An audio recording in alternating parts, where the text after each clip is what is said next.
Hello and welcome to Great Western. It's the 1st of April 2001 on BBC One television in the United Kingdom, and Ballykissangel Series 6 in that pre-9/11 world is getting a serious Thursday night relaunch alongside EastEnders. Why was this? What was happening? Kieran Prendiville, creator of Ballykissangel, returned to rescue Series 6 of the popular TV drama set in Ireland.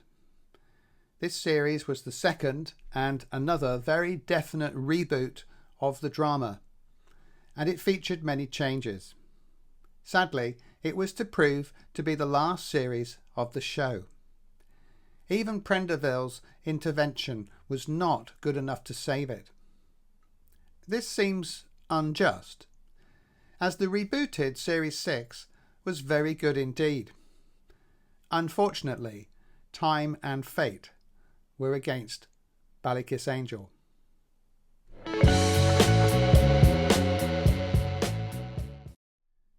In its 1996 to 98 heyday, Ballykissangel attracted 10 to 15 million viewers and was the jewel in the BBC's Sunday evening entertainment crown.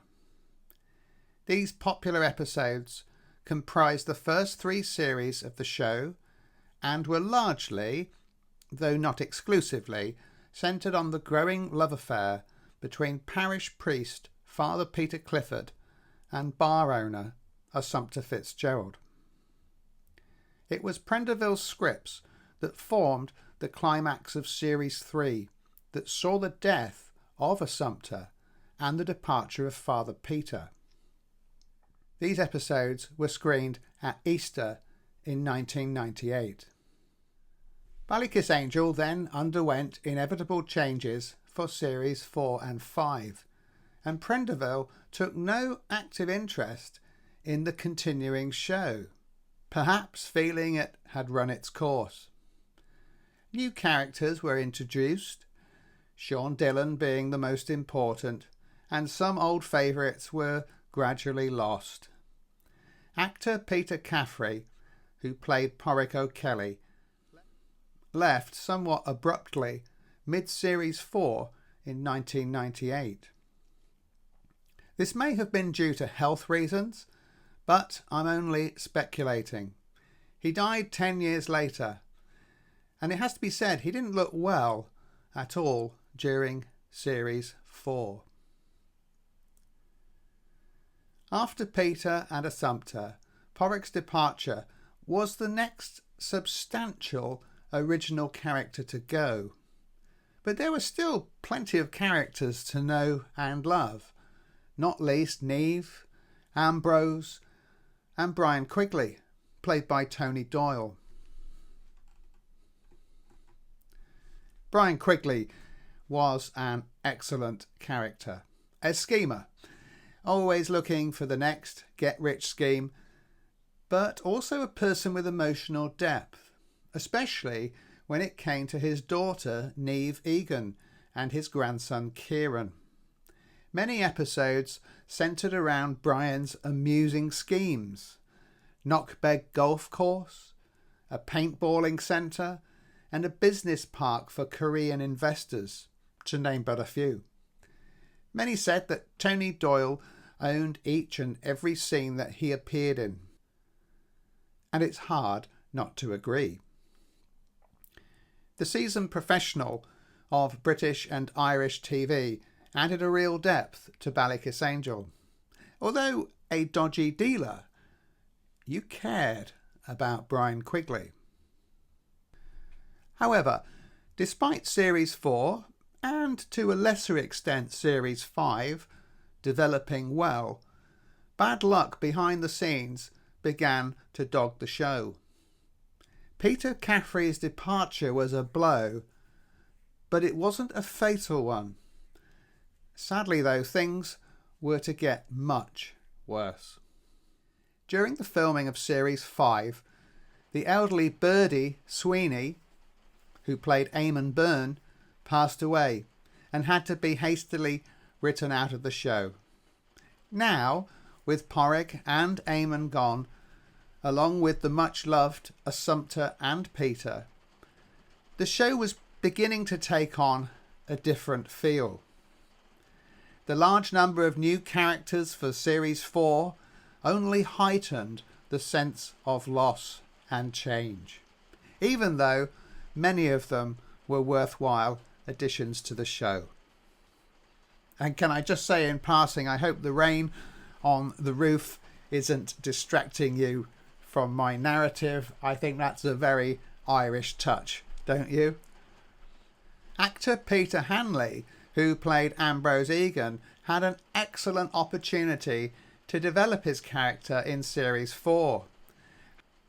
Hanley, playing Ambrose, the bumbling Gardaí, looked on helplessly as his wife of 3 years, Niamh, who was of course Niamh Quigley, Brian's daughter, began to flirt with mysterious newcomer Sean Dillon. Despite this rise in his profile on the show, Hanley had had enough and wanted to leave the show at the end of Series 4.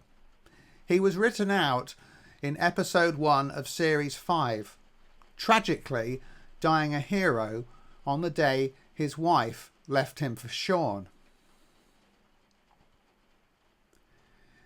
By now, by any measure, the show was beginning to feel unfamiliar as Series 5 progressed. Peter, Assumpta, Padraig, Eamon, and now Ambrose were gone for good. But at least the scheming Brian Quigley held the show together. The end of Series 5 saw a natural break approaching. Sean and Niamh were married and due to leave for the UK and a new life. The last episodes of the series hint at some intriguing ideas. Priest, Father Aidan, seems to be developing feelings for policewoman Frankie. Brian Quigley's arch-rival Paul/Sean Dooley from Series 1 and 2 reappears with his wife and family to run Quigley's pub. And Danny Byrne, Eamon's nephew, successfully takes over his uncle's farm. And can I just say at this point that Danny Byrne was played by Colin Farrell. And I think it's fair to say that Colin Farrell's megaverse of stardom eclipsed all the other stardom of the rest of the cast of every series of Ballykissangel put together. But good luck to you, Colin. However, none of these intriguing plot ideas ever come to pass. If you're a die-hard Ballykissangel fan, perhaps you've thought about what the series would have been if Kieran Prendiville hadn't got back involved. Should it be called Series 5A? And I hope to look at these ideas a little bit in another video. So several major characters who had been with us from the very beginning of the show were gone. But on the 28th of January 2000, with the new century barely underway, and while negotiations were in progress for Series 6, Tony Doyle suddenly and very sadly died of a heart attack in London. It is hard to imagine a bigger blow than this to a TV show. A much respected actor and much loved character is suddenly gone. Clearly, there were no serious ideas to replace Tony Doyle with another actor. Such was his command of the part. So, a radical rethink was needed. In addition, and I don't have any accurate figures, but I am very certain that the ratings for Series 4 and 5 in that coveted BBC One Sunday evening feel-good slot was showing a steady downward track. And remember, this is partly because several beloved characters from the very beginning had gone. Therefore, the production team would have had a double problem of falling ratings and a major hole in the cast, something that was only going to make things even worse. It was in these circumstances that Kieran Prendiville was approached with a view to steering Ballykissangel back to success. Now, information about this move is sketchy, and most of the information that I've ever heard comes from interviews with Prendiville in the media. Prendiville's first big change was to lose the amiable, yet rather naive, ex-monk Father Aidan O'Connell and replace him with Father Vince Sheehan, an Australian. Prendiville, from the beginning, had insisted on the viewpoint of an outsider to engage the audience with life in rural Ireland. And this role was initially fulfilled by Father Peter Clifford, a Mancunian priest, very ably played by a young Stephen Tompkinson. Paul Dooley becomes a replacement for Brian Quigley. And by the way, Paul Dooley was known as Sean Dooley in the first two series before he came back. Then he was called Paul, and the explanation is that they'd already written in a major character called Sean Dillon. So Sean Dooley becomes Paul Dooley, but nobody mentions it. So yes, Paul Dooley becomes this sort of Brian Quigley replacement, and he attempts various money-making schemes that most of the shows centre around. But sadly, this doesn't quite work, as Paul Dooley is not someone the audience have invested time and emotion in over the previous 5 series, unlike Brian Quigley. Also, and with the greatest respect to actor Owen Rowe, Paul's character doesn't really appeal to the audience. I don't think the character was ever developed properly. Paul Dooley was a rather smarmy character who also ran for the Irish Parliament. And this trickster image that continues into Series 6 just doesn't seem to fill the audience with warmth. He's not somebody that you sympathise with, unlike Brian Quigley, who was also a schemer.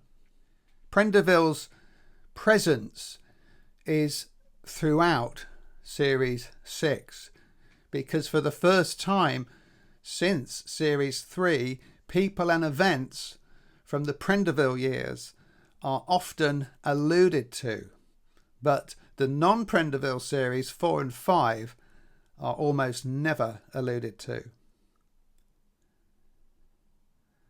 Father Aidan O'Connell is brutally dispatched within the first few minutes of Prendiville's reboot. Ballykissangel stalwart Brendan Kearney says he didn't think he was making a difference. He did, but it was hard to tell. Well, at least Father Aidan got a mention. We never hear again about Danny, Emma, Orla, or Uncle Minto. And quite frankly, we don't want to hear from Uncle Minto ever again. A dreadful, dreadful character. Sean Dillon is also absent from the story in every sense, except for one brief mention in episode 1. So it was against the background of tragedy and falling ratings that Kieran Prendiville stepped in to rescue Ballykissangel. Bold decisions were made, and the break with the previous 2 series meant that this was a gamble. Sadly, it didn't work and led to the cancellation of the show.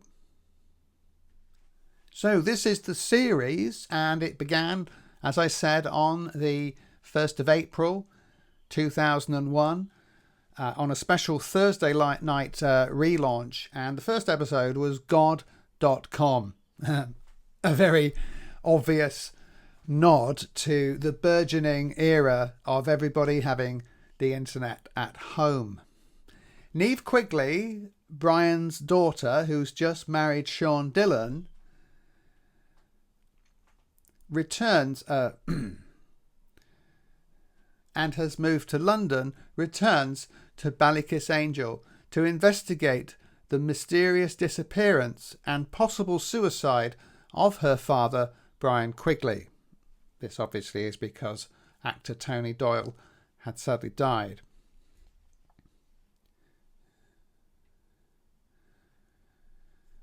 Sean Dooley, who with his wife Una is now running Fitzgerald's, the village pub, has a son called Dermot, and Dermot is running a lucrative online confessional when Father Vincent Sheehan arrives from Australia.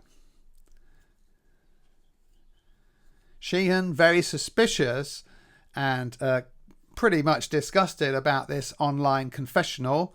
By the way, that's why it's called God.com. I think you probably got that. Finds out who is behind it. It's a good opening episode. Second episode hints at the big reveal of the series. Second episode is called Drink. And Father Sheehan gets into trouble with a drink driving charge. But is he actually innocent? Well, watch and find out. The third episode is a feel-good one called The Cat and Daddy G. It doesn't sound promising, but it features a pet goat that makes a racehorse run faster. Trust me, it's better than it sounds. Things take a creepy turn in episode 4, which is called Spirit Proof, and it takes the supernatural as its theme. The plot involves ancient fishing rites and all too human shenanigans from the Dooley children. It's not a classic episode, it's certainly different.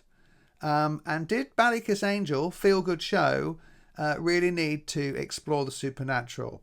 I think it was a brave departure, but I'm not a fan of that idea, really. The fifth episode of the series takes on a sort of mafioso theme, and it's called Paul Dooley Sleeps with the Fishes. It's probably not as funny as they thought it was, but the two odd job characters, Liam and Donal, are trying to get money back from shady Paul Dooley. And so that's the main idea about that one. It's okay. Series 6 is called In a Jam, and this plays to all of that Ballykissangel Sunday evening feel good, forget about work in the morning stuff, because it's a jam making competition at the Ballykissangel Parish Fete. It's not a great episode, and this is where I think Frankie Cafferty's idea of repetition is coming in. The Parish Fete has been a plot device that's already been used, but it's still quite a funny episode. Well, we're nearly towards the end of the series, but episode 7 is called Getting Better All the Time. And again, Prendiville is going back to those early series where some of the episode titles name-checked famous songs. This is one of my favourite Ballykissangel episodes. It's written by Kieran Prendiville. He didn't write the whole series, but he wrote most of series 6. It features Sian Phillips as a sort of Pentecostal faith healer. I like it because as a Christian, there's an implied comparison of Protestantism and Catholicism, and also faith versus science. There's a good subplot as well. Father Vincent faces a major dilemma about whether or not to marry an old friend from Australia and his English girlfriend. But getting back to the faith healer, there are some really interesting scenes in Consuela Dunphy's revival tent in Kildargan. And as I said, Sian Phillips, riveting performance, great script, and a fully orbed storyline. It's definitely, for me, the highlight of Series 6 and one of the best BallyK episodes ever, eclipsed probably only by Fallen Angel, written by John Fort in Series 1. Well, if that sounded all a bit highbrow, we finish Series 6 with Episode 8, which is called Smoke Signals. And although it wasn't known at the time, this is sadly the final ever episode of Ballykissangel. It's not written as the end of an era because they didn't know that it was the end of an era. But with hindsight, there are some moments here that could point to the end of the show. So perhaps it was written with the ratings situation in mind, and perhaps the thought that if the show didn't take off from this point, then that could be the end. It's hard to say. One of the main themes of the episode is that Father McAnally is getting older and facing a possible enforced retirement, courtesy of the dreaded bishop. Liam and Donald drive off in their iconic blue truck, which has served them so well since the show started. And we also have, in a repetition of the Peter and Assumpta storyline, we have a rather flirty relationship between Vincent Sheehan and Avril. So with that plot line, the Peter Assumpta wheel has come full circle. But once again, Frankie Cafferty's point that the show is getting repetitious also is holding very, very strong here, isn't it? It's a great end to the series, and Kieran Prendiville delivers some classic one-liners in the BallyK tradition. But also in the BallyK tradition, a serious subject is also raised, even though it's Sunday evening feel-good TV. And this, in this episode, and referencing the title, Smoke Signals, is the use of marijuana for palliative care for an MS sufferer. And perhaps a nod to a sense that this could have been the final episode. We end with the whole Ballykissangel family sharing fun and good times in Fitzgerald's, the pub at the heart of the show. So there you go, a little episode by episode synopsis.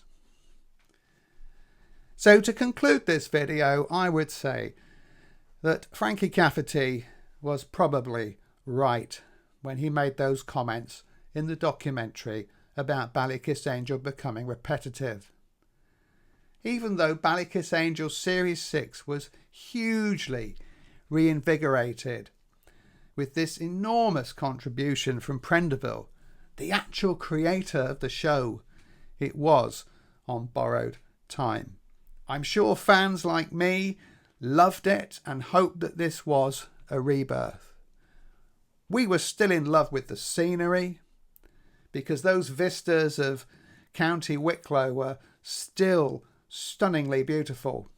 We still loved the Fitzgerald's regulars, such as Brendan and Siobhan, such as Liam and Donal, and all the others. And we were falling in love with the new characters and new situations. But it was hard to bring ourselves to face the truth. Ballykissangel had seen too many changes and was starting to get somewhat repetitious. There's only so many women that the curate can fall in love with, and only so many regulars of the cast that you can lose. And last but not least, even though he was beautifully name-checked and paid tribute to in the first episode of Series 6, nothing could replace Tony Doyle, who played Brian Quigley.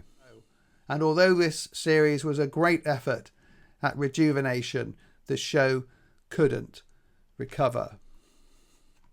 Now, unlike Monarch of the Glen, which was something of a successor to Ballykissangel and also inhabited that coveted Sunday evening slot, I would have liked a final series, all eyes open, everybody knowing this was the last one. Monarch of the Glen got it, but Ballykissangel didn't. Maybe by the late noughties, the BBC had learned its lesson that fan-based shows deserve a proper send-off. So Series 7 of Ballykissangel was apparently in pre-production when the axe fell. This was such a great TV show, and it did deserve a proper send-off. We could have had some old favourites come back, and we could have brought the show to a satisfactory conclusion. Sadly though, we had a rather disjointed finish and some interesting new plot lines that, although repetitive, were never fully resolved. In closing, I'm of the opinion that Ballykissangel was one of the best British TV shows, certainly of the 90s. It gave everybody what they wanted. Escapism, but also the view of a community that people could really love. A community that perhaps they really wanted to be part of, where everybody knew your name. Thank you very much for watching Great Western, and please check out my introduction to Ballykissangel, which will appear in the links below and also at the end of this video. I hope to make other videos about Ballykissangel in the months ahead. So thank you for watching. Thank you so much for watching Great Western, and I hope that you enjoyed this video. Please like this video and consider subscribing, because by doing that you will really encourage me, and there will be further insights into music, TV, tech and much more. Thanks so much. Bye bye.